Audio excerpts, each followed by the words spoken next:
நம்ம சூர்யாவோட 50வது படத்தை யார் டைரக்ஷன் பண்ண போகிறாருன்னு ஆல்ரெடி நம்ம புது வீடியோவே பார்த்தீங்கன்னா டீட்டெயில்டாக போட்டிருந்தோம். ஸோ இந்த வீடியோவில் பார்த்தோம்னா யார் அந்த படத்தை ப்ரொடியூஸ் பண்ண போகிறாங்கன்னு சொல்லி இப்போ கன்ஃபார்மான நியூஸஸ்லாம் வந்திருக்கு. ஸோ அது என்னன்னு சொல்லி இப்போ நம்ம பார்க்கலாம்.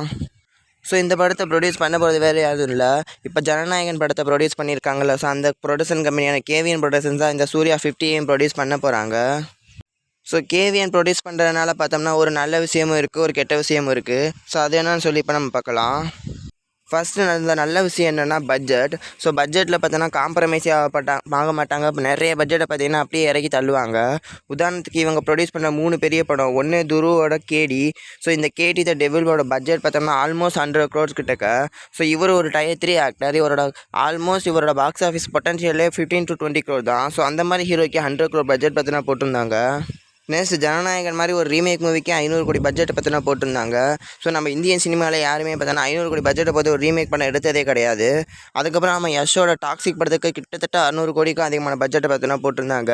கிட்டத்தட்ட இதே மாதிரி தான் நம்ம இந்தியன் சினிமாவில் யாருமே பார்த்தீங்கன்னா 18+ அடல்ட் மூவிக்கெல்லாம் பார்த்தோம்னா 600 கோடி பட்ஜெட்டை பார்த்தினா போட்டதே கிடையாது.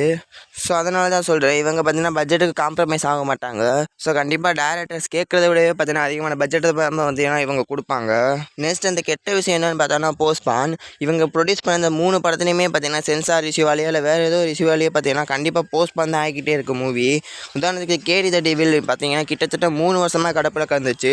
அவங்களும் பார்த்தீங்கன்னா அடிக்கடி பார்த்தோன்னா டீசரு ட்ரைலர் ஆச்சுன்னு ஏகப்பட்டதை வச்சு 3 வருஷங்க அப்புறம் தான் ரிலீஸ் பண்ணாங்க. அதுவும் பார்த்தீங்கன்னா ஒரு A சர்டிஃபைட் மூவி தான். அதுக்கப்புறம் இப்போ ஜனநாயகன் நிலமை உங்களுக்கே தெரியும் எந்த அளவுக்கு போஸ்ட்பான் ஆகிக்கிட்டு இருக்குன்னு. ஸோ இந்த படத்துக்கும் A சர்டிஃபிகேட் தான் கிடைக்க ஹை சான்ஸ் இருக்குது.